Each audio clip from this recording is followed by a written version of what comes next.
Visayas, Mindanao at buong mundo. Ngayon ay Biyernes, January 19, 2024. Ako si Barbie Mulak at ito ang Balitang A to Z. Hindi ko masabi na nag-agree ako na pinaka-worst tayo sa buong mundo kasi hindi ko naman din alam yung situation sa ibang bansa. Pangunguna ng Metro Manila sa may pinakamatinding traffic sa mundo. Kine-question ng MMDA. Pinabubulaanan ko po at hindi tinututulan ko po yung sinasabi na yun ng iba sapagkat po kami may sinusunod na alituntunin. Joining fee para sa PUVMP umabot na umano sa 200,000 pesos. Ilang kooperatiba pinabulaanan ang alegasyon. This is a vindication of my name. Sandigan Bayan, hinatulan ng not guilty sa kasong plunder si Senator Jinggoy Estrada. Pero sa bribery conviction nito, pagiging senador ni Jinggoy hindi raw maaapektuhan. At VP Sara tinuligsa ang anyay bilihan ng pirma sa People's Initiative.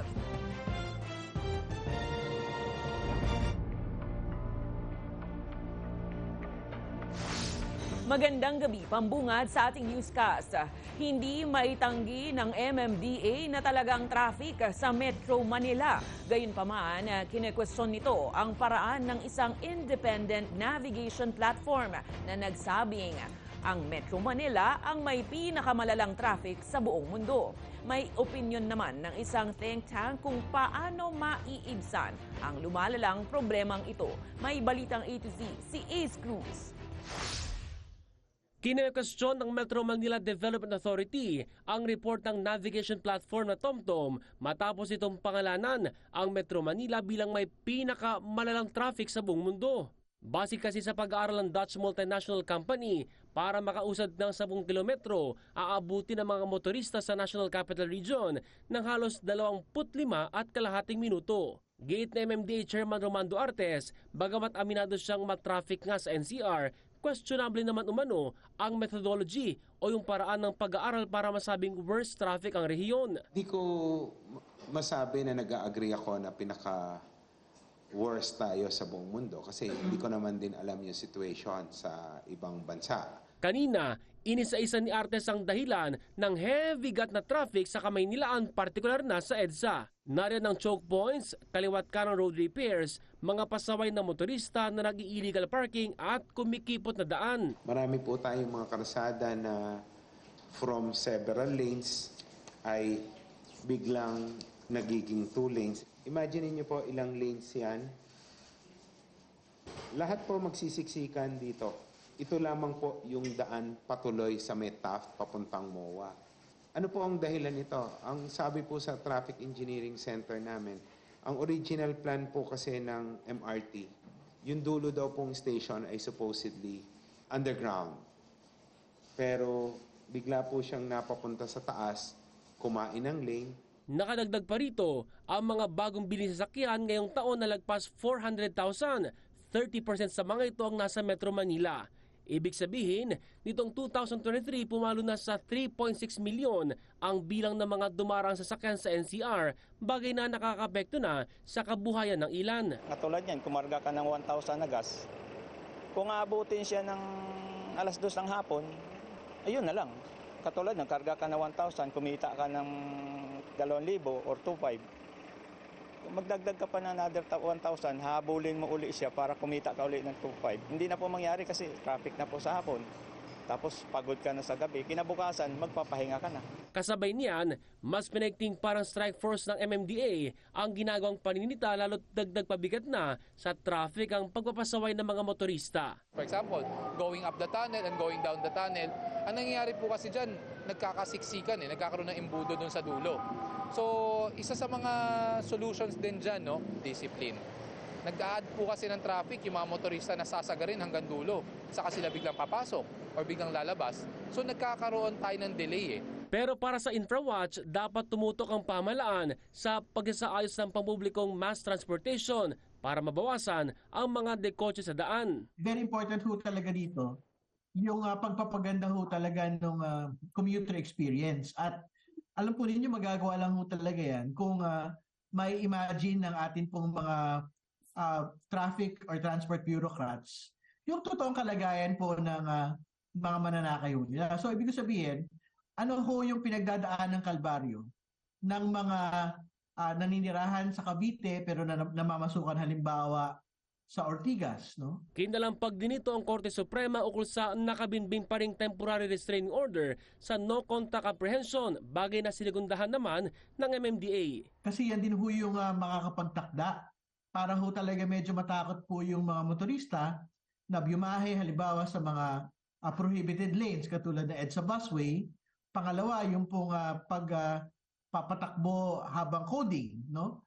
Yan ho yung mga hindi ho ngayon masyadong nababantayan. Just to emphasize, bago masuspend ang NCAP August 2022, napakababa po ng huli. Yung August 31, 761 lamang yung huli ng particular day na yon.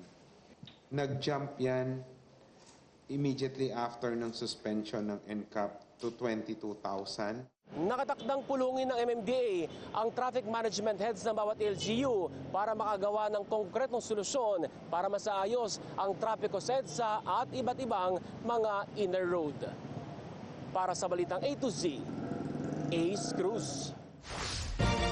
Samantala, speaking of traffic, bumigat ang daloy ng trapiko sa kahabaan ng North Luzon Expressway dahil naman po yan sa dagsa ng fans na dumalo sa day 1 ng concert ng bandang Coldplay ngayong gabi sa Philippine Arena sa Bulacan.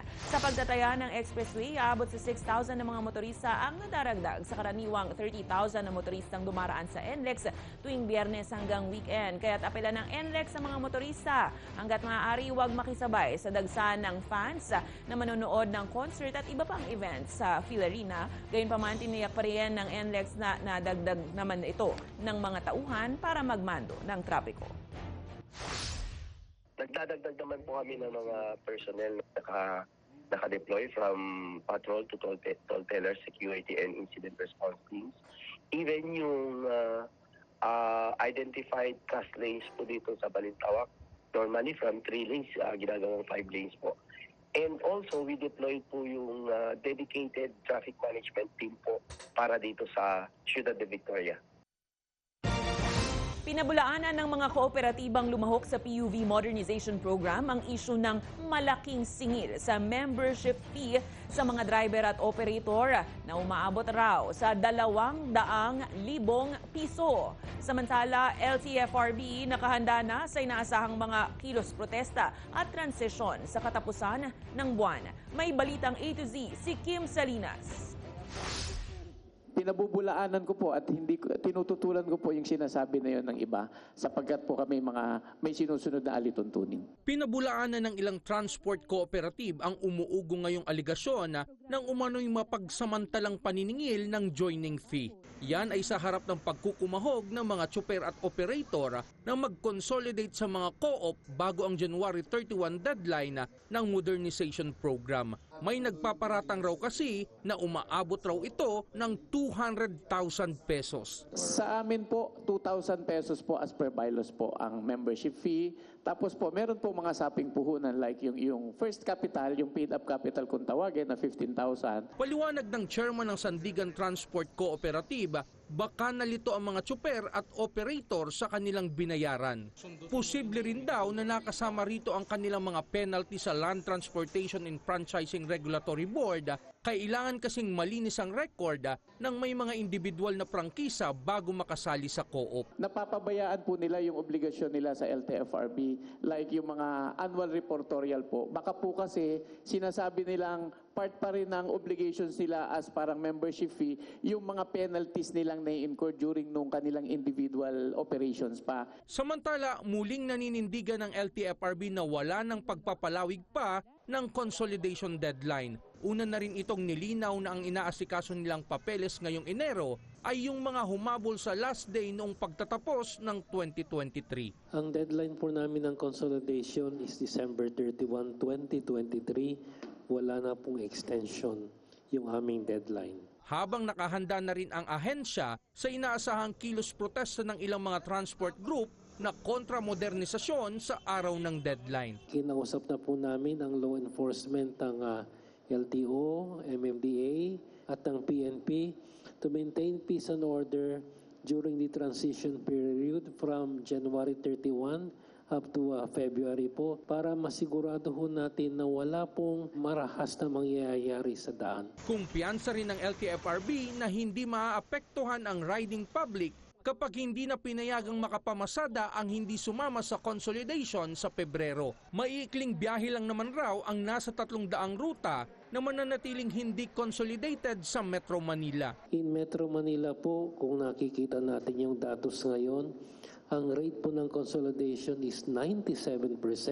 Yun hong mga short distance routes po na wala hong nag-consolidate, meron hong longer distance routes na maaari hong sumalo po sa kanila. Sa kabuuan, mayroon ng 76.6 consolidation rate sa buong bansa, lagpas pa sa target ng LTFRB na 70%.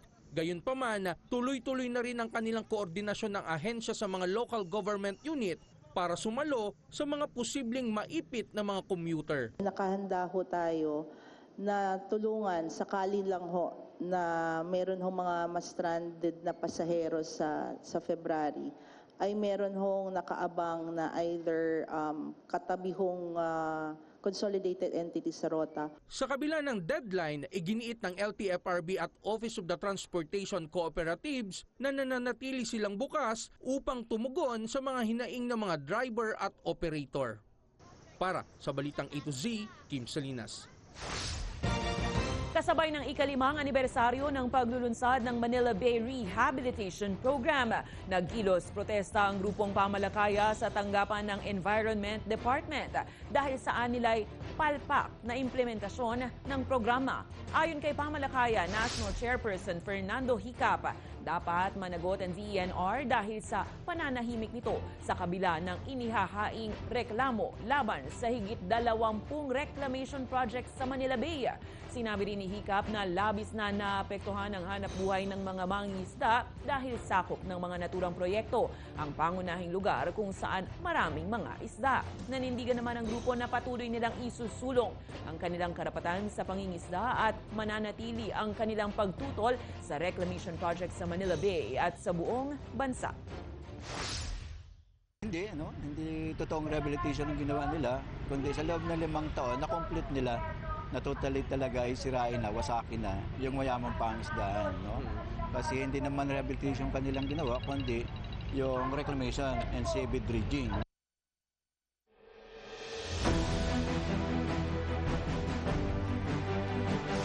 Pinawalang sala ng Sandigan Bayan 5th Division ang kasong plunder ni Senator Jinggoy Estrada kaugnay sa pork barrel scam.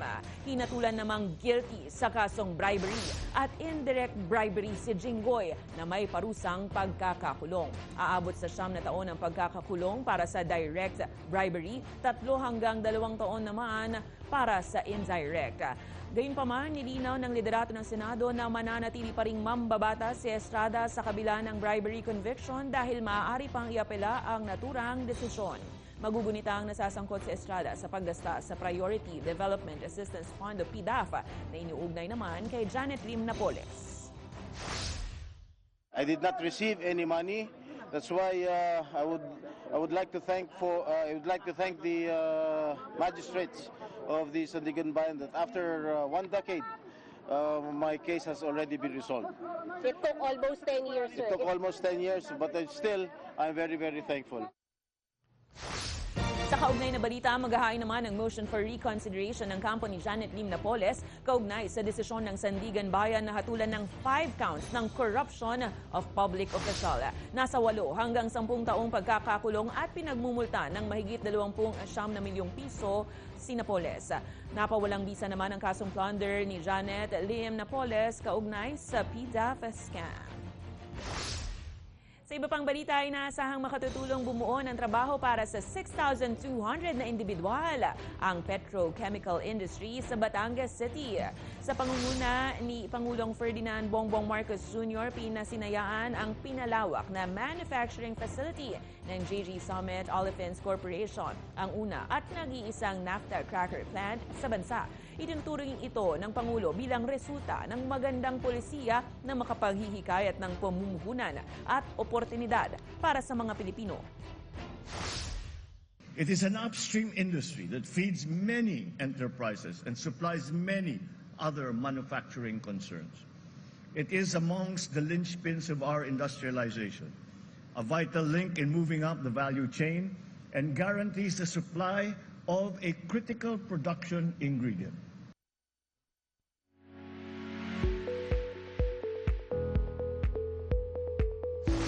Nagbukas na isang tanglaw ng pag-asa ang isinagawang immersion program ng mga estudyanteng kapulisan ng Community and Development Course sa mga residente ng sitio Bagong Daang Hari, Barangay Poblacion, Muntinlupa. Tampok sa naturang outreach program ang tree planting sa urban gardening, community-based mental health seminar at pamimigay ng mga school supplies, daruan at bitamina sa nasa mahigit 100 batang mag-aaral. Kasabay nito, naghandog rin sila ng libreng medical mission katulad ng vitamin C infusion, pamimigay ng libreng gamot at sa hypertension at diabetes, maging libreng gupit, masahe at pagkain sa komunidad. Sa huli, pinapaabot lamang ng aktibidad na ito na talagang protektado ang komunidad sa serbisyong nagkakaisang hatid ng pambansang pulisya. The community also benefited from educational sessions on RA 11313, crime prevention tips, and mental health awareness, empowering residents with essential knowledge. The entire event rich with moments of compassion and empowerment. Susunod, VP Sara, nagpasaring sa mga nasa likod ng umano'y bilihan ng pirma sa People's Initiative. At Nocor, nagsagawa na naman ng nuclear weapon test. Abangan ang kumpletong ulat sa pagbabalik ng Balitang A to Z.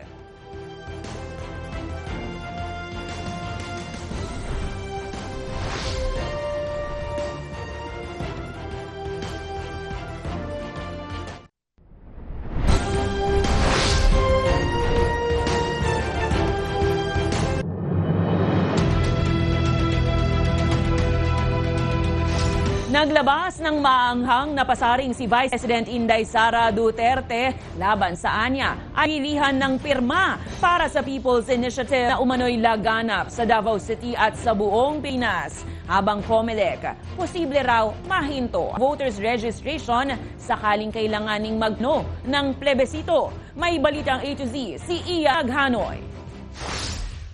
Ingatan sa ligang batas. Ito ang panawagan ngayon ni Vice President Inday Sara Duterte kasabay ng rebisyon na nagpapatuloy sa Davao City at ibang tinang bansa ang umano'y pera kapalit ng pirma sa People's Initiative o PI. Sa isang pahayag, sinabi ni Inday Sara na refleksyon ito ng pagkahilig ng mga politiko sa vote buying tuwing eleksyon. Babala niya, ang tanggap ng suhol kapalit ang pirma sa PI ay katapat na seryosong implikasyon sa buhay, kalayaan at kinabukasan ng mga Pilipino. Ganito rin ang panaw ng minorya ng Senado ukol sa isinusulong na pag-amyenda sa 1987 Constitution. Hindi raw kasi maituturing na People's Initiative ang mga kumakalat na signature forms kung itinatago sa pliko ang mga taong nasa likod ng signature campaign. How cynical is that? No, a way to propel a so-called People's Initiative kung vote buying nga na pinoproblema na tuwing eleksyon ay ginagawa di umano pati ganitong political exercise. Dahilan kaya mariing tinututulan ng senador na baguhin ang umiiral na saligatas, partikular ang pagbubukas sa 100% foreign ownership.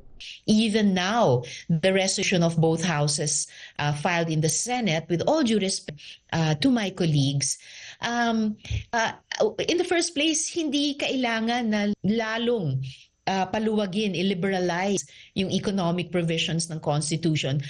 In fact, Congress has in fact been doing that already through legislation. Ang ilang Pinoy naman naniniwalang ay bahid ng politika ang PI. Hindi na. Mahirap eh. Hindi natin alam kung anong magiging rating na panahon eh. Ba't ka pa pipirma? Di hayaan lang kung ano man yung magiging kahihinatnan, di ba? Kaysa pipirma ka, tapos mas malala. Ang dapat nilang pagtuunan is yung kung ano yung mga problema ng plan natin regarding sa mga trabaho, diba? Tumatas yung mga expensive natin. May choose din po ang hindi po meron kasi may karapatan din po tayo kung alam po natin yung batas na yon. So dapat alam din po natin yung responsibilidad na pumirma o hindi pumirma po. Sa gitna nito, may posibilidad namang pansamantalang ihinto ng Komisyon ng Halalan ang voters registration para sa 2025 elections. Yan ay sakaling madeterminang totoo ang mga pirma at saat ang bilang ng mga isinumiting PI forms sa komisyon. So, kung mag-set na po kami ng date ng plebiscito later, halimbawa, kinakailangan po kami mag-suspend ng ating registration. Nakalagay po sa batas na wala dapat na registration of voters kapag at 90 days kapag special election at 120 days kapag regular election. Ang isa pong plebisito ay isang special election. Pero paglilinaw ng COMELEC, hindi sila nakasunod sa umunoy timeline na nagsusulong ng tsatsya gaya ng June target na ibinunyag ng ilang kongresista. Ang COMELEC ay hindi pwedeng matali sa kahit kaninong timeline or timelines ng kahit kaninong grupo or tao. Ang COMELEC will have its own timelines according sa ating pong umiiral na patakaran at mga batas. Ang katotohanan, paano nila masasabi yung timeline? Kung wala pa naman pinafile na petition sa COMELEC, magsisimula po ang lot. Yung trigger ay magsisimula kapag na-file na dito sa main office ng COMELEC na isang petisyon. Una nang sila ng COMELEC na beberkahin pa ng komisyon kung nanggaling sa mga tao ang mga pirmang isinumite ng 726 LGUs para sa PI. Para sa Balitang A to Z, Ian Maghanoy.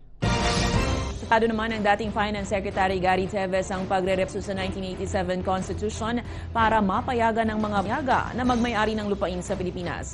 Paliwanag ito, bubuo ito ng maraming trabaho para sa mga Pilipino. Makatulong din niya ito sa pagpapaunlad sa ilan pang lugar sa labas ng Metro Manila. I feel strongly about it because having seen a number of areas in the Philippines outside of the major ones like Metro Manila, are really quite a number of underdeveloped lands. And it would be unfortunate that these lands remain underutilized. So giving the foreign investors an opportunity to own this land.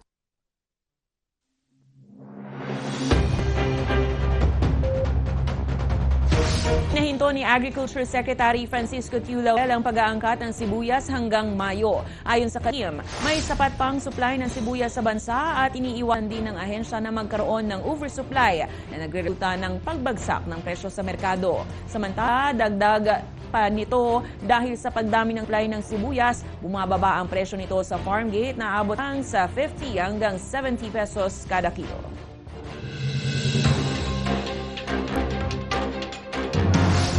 Nagpaplano ng bakasyon, idineklara na ng Palasyo ng Malacanang ang February 9 bilang special non-work day. Bilang bahagi po yan ng selebrasyon ng Chinese New Year sa February 10. Papatakyan ng Sabado kaya naman matatamahan ng publiko ang long weekend.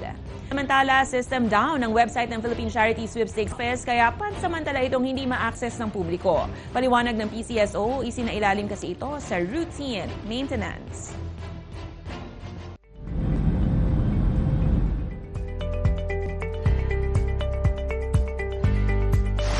Nagsagawa ng underwater nuclear weapon test ang North Korea sa Sea of Japan. Protesta pa rin yan sa joint military exercises ng US, South Korea at Japan. Banta raw kasi ito sa kanilang seguridad. Bago to, naglabas ng babala ang SOCOR sa mga nakalabas na weapon test ng North Korea at nanawagan ng agang pagpapatigil. Sa aming pagbabalik, Dolly De Leon, may bagong international project. Sino kayang Hollywood stars ang makakasama? Manatiling nakatutok, kayo ay nanood ng Balitang A to Z.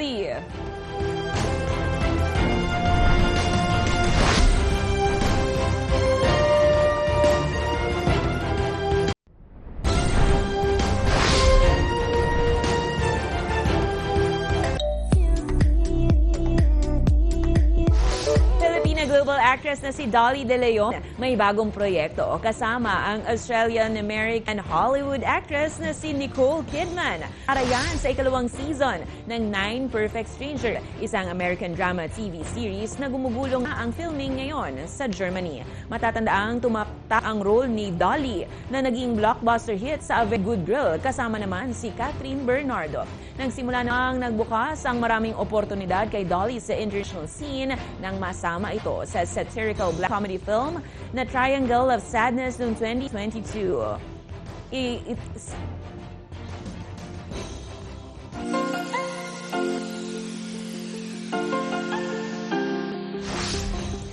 Sa salitang angkas, ang ibig sabihin, dalawa kayo o kasama mo siya. Pero tila hindi napansin ni Kuya ang isasakay nitong pasahero. Narito ang nakaka-GV na video. Yung sinakyan kong motor, yung binuk kong motor. Akala niya nasa linya ako umalis. Hindi pa ako nakakasakay. Kuya!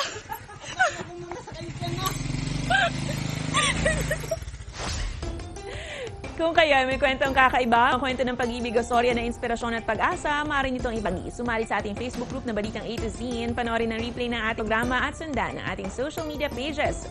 Hanapin Balitang A to Z. Ang ating pabaong quote of the night ay mula sa Threat statesman na si Benjamin Franklin.